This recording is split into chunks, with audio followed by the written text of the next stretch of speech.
अमीर ननद की गरीब भाभी।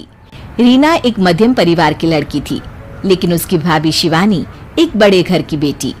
शिवानी की शादी अभिषेक से लव मैरिज थी। अरे भाभी, ये कितना अच्छा सूट पहना है आपने। काश ऐसा मैं भी पहन पाती। अरे क्यों नहीं रीना, वैसे भी तुम्हारा और मेरा नाप तो एक ही है, जब मन करे पहन लेना। भाभी, आपको आपके पापा ने कितने अच्छे कपड़े गहने दिए हैं।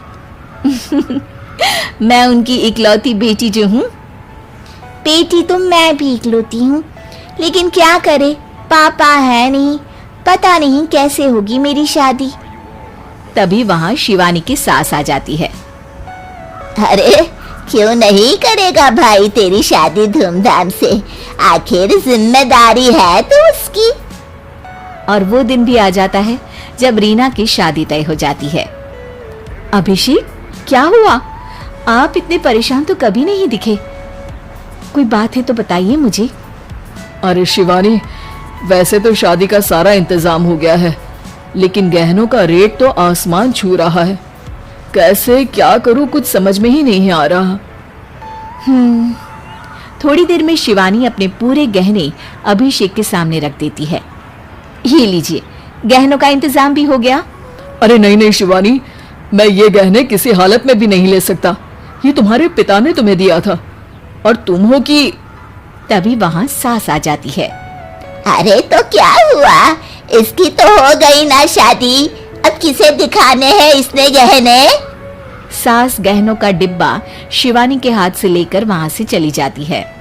रीना की शादी धूमधाम से होती है और अब वो बड़े घर की बहू बन जाती है।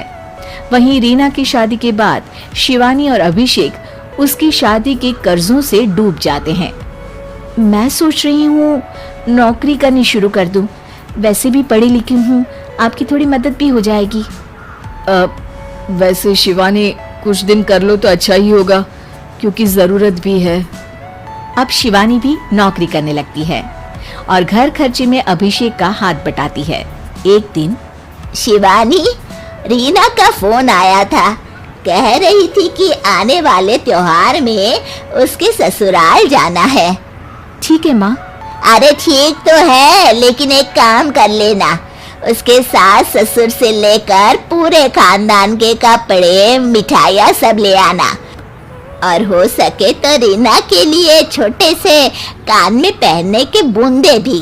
और क्या है ना, शादी में उसे सारी बड़ी बड़ी कान की ज्वेलरी दी थी, घर में पहनने के लिए तो उसके पास कुछ भी नहीं है। शिवानी सोच में पड़ जाती है कि वो क्या करे, क्योंकि कर्जों और घर के खर्चों के बाद तो पैसे बचते ही नहीं थे। शिवानी फिर अपने पिता को फोन करती है और उनसे पैसे मांगती है। देखो शिवानी, मैंने तुम्हें शादी के वक्त ही मना किया था कि ऐसे घर में शादी करनी ही नहीं चाहिए। अरे अभिषेक को शर्म आनी चाहिए जो ससुराल से पैसे मंगवा रहा है। शिवानी को पिता की बात पर गुस्सा आ जाता है। आप मेरे पिताजी हैं और मैं परेशान थी, इसलिए आपसे मदद की उम्मीद की पापा। अभिषेक को तो पता भी नहीं है कि मैंने आपसे पैसे मांगे हैं। शिवानी सोचती है कि वो अभिषेक से बात करे, लेकिन फिर उसे लगता है कि वो टेंशन ले लेगा। तभी शिवानी की नजर हाथ के कंगन पर पड़ती है, सीधे बाजार जाती है और उसे बेचकर ननद के घर ले जाने का सारा सामान लेकर आती है और सास के सामने रख देती है। हाँ ठीक है, लेकिन फल थोड़े और अच्छी क्वालिटी के होने चाहिए थे। शिवानी कुछ नहीं कहती, वहां से चली जाती है। एक दिन शिवानी, रीना का फोन आया था, बहुत रो रही थी। क्यों माँ, क्या हुआ? सब ठीक तो है ना उसके ससुराल में?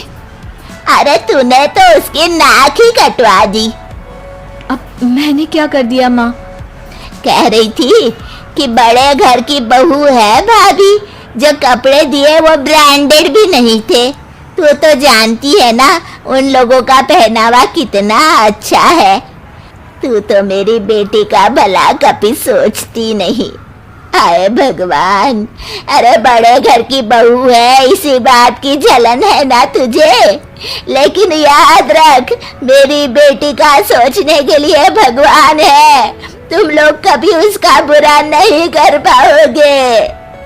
अब शिवानी के मन में सवाल था कि क्या ईश्वर सिर्फ रीना के साथ है, उसके साथ नहीं।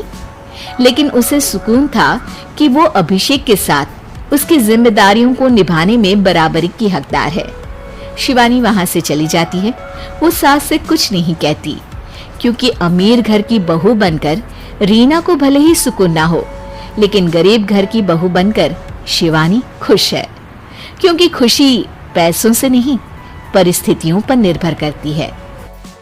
दोस्तों, कहानी अच्छी लगी तो लाइक जरूर करें और ऐसी ही मजेदार कहानियों के लिए इस चैनल को सब्सक्राइब करना बिल्कुल न भूलें। तो मिलते हैं एक और अनोखी कहानी में। तब तक स्वस्थ रहें, मुस्कुराते रहें।